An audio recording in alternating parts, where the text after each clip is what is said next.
माने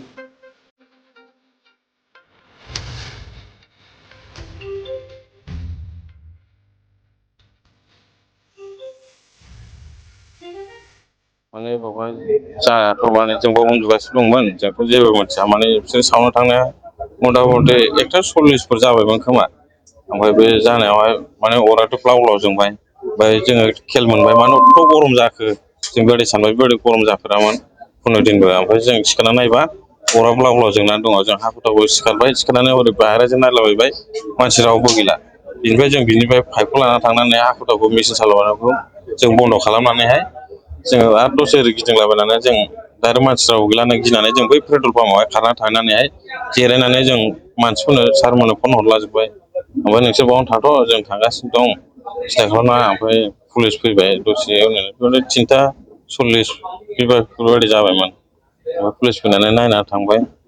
दे गाबोन फैफिनगोन जोङो बेबायदि होनदोंमोन पुलिसफ्रा। ओमफ्राय दा फैगोन ना मागोन बेखौ जों बुंनोबो रोंला। सोरखौनो नुवाखैना? मानसिफोरखौथ' जों रावखौबो सिनायाबो नुवाखै। माने बेजों आड्डा मारिबाय थानायखौ बयबो नुदों आरो ना। बाव सेंग्राफोरबो ओंखाम जाखादोंमोन, जानानै बिसोर ओंखारलांदोंमोन आरो ना बेबायदि।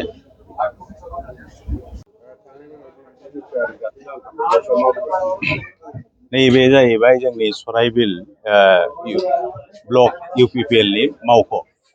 दा बे थांनाय हरल' नङा, आगोलबो इलेक्सन सोलिबोबाय थानायाव जोंनि मोननै स्टेरिं गसाइगाव टाउननि गेजेराव, मोनसेया जाबाय तिनालि स्टेसननि खाथि, बाहाय सावबाय बिथांमोना। बेनिफ्राय जाहैबाय नैबे जोंनि नर्थ इस्ट गेटवे इन्टारस्टेट बास टार्मिनास, माने बेखौ बङाइगाव बास स्टेन्ड होनना बुङो, बाहायबो खालामबाय।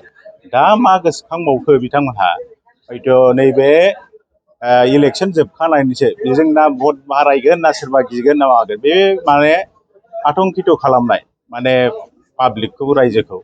बेबादिखौ दिनैल' नङा, थांनाय 17 बोसोरनि सरकारावबो आरो 22 बोसोरावबो नै जाबावबायसो बिथांमोना नुदों जे बिथांमोनाव ओरैबायदिसो जों भट खालामदों, बिथांमोनाव जे सावनो जथेस्थ' थावआनो गैबावला बायनो हानाय बायदि। हयथ' बिथांमोननो 2-3 हाजार हरदोंमोन, लोङै लोङै बारा लोंफ्लांबाय, पकेटाव हयथ' 100-200 बासिहैबाय, पेट्रलखौ माने आधा लिटारल' जाबाय। माने बेबायदि क्राइम खालामनायावबो करापसन खालामनाय बेबायदि सर'। दा बेखौ आगोलबो खालामदों। जोंनि सुबुं सम्पदमोनखौ बिथांमोना बे 80 थाखा 100 थाखानि गुलिजों, जायनाखि हारिनि थाखाय खौथि खौथि भेलु गोनां सुबुं सम्पद नस्थ' खालामबोबाय। आरो बोरैब्ला माने समस्थियाव सासे मानसिखौ जिउ साजा होनानै बा बुनानै सारा समस्ति मोनसेखौ गिहोनाय, बेखौ मावबोबाय बिथांमोना। आरो मा खालामबावबाय, जेराव खामानि जेबो मावालासिनो बिल लानाय, बेखौ मावबाय। माने खम दामावनो माने मानसिफोरखौ सिगिनो हायो। मैयानाबो थिग बेबायदिनो आधा लिटारसो पेट्रल लुनानै बे अफिसखौ सावलांबाय। आरो बेहायथ' गिनांगौ खोथा, बाहाय अलरेडि जोंहा 2 मानसि फंबायमोनहा उन्दुनानै थादोंमोन, केयारटेकार फंबायमोनहा। बियो जुदि खामफायोमोनबा, नङा होमबा, जोंनि मानसियानो हयथ' खामफागौमोन। टारगेटआ जाबाय सम्पति नस्थ' खालामनाय, जिउखौबो मोनसे थ्रेटेनिं होनाय बायदि जादों।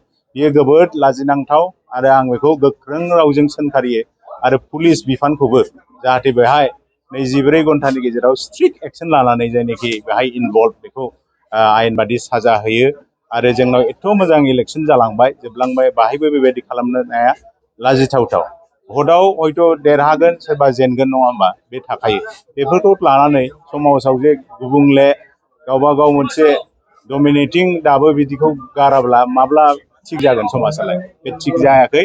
ओंखायनो आं जिल्ला UPPL, गसाइगाव जिल्ला UPPL नि जानानै बेखौ गोख्रों रावै सोंखारिदों। लोगोसे पुलिस बिफानखौ जाहाथे बेखौ नागिरनायाव जायनाखि दसिखौ नागिरनानै आयेन बादियै गोख्रों साजा होयो, बेखौ आं बुंनो सानदों। थुलुंगायाथ' जोंहा गुबुन गुबुन पार्टिका जायनिखि अपोजिसन बे खालामगोन, 2-3 पार्टि थाबाय, आं बुंला। खिन्थु जायनाखि लकेल गोरा बेस गोनां बिसोर मावगोन ना, बायह्रानि सोरबा गुरुं मानसिया मावनाय नङा। जायनाखि बेबायदि खालामग्रानि आखुनि, नङा होमबा, माने खि जाग्रा सैमाया खि जाखायो, बे खि जाग्राया बे जायो आरोखि। थ' बेबायदि टाइपनि रायजोफ्राबो हयथ' मोनथिबाय बेबायदि रोखोमनि मावग्रा मानसिफ्रा सोर दं, बेबादियानो मावदों। आरो सोरनाबा सोरनाबा पलिसि मेकिं बडि मानसि दं, बिथांमोननि पलिसिया बिदि सिगिनाय, आगोलनिफ्रायनो बिदि माबा साब स्टेरिं कमिटि सावनाय, नङा होमबा, 17-20 बोसोराव बेबायदि आखुनि सोर सावनो नागिरदों, बे 17 बोसोराव सोर साब स्टेरिं कमिटि सावनायल' आरोखि। अर सलाय खाथि गंसेजों बोरै सिगिनो हायो होननाय।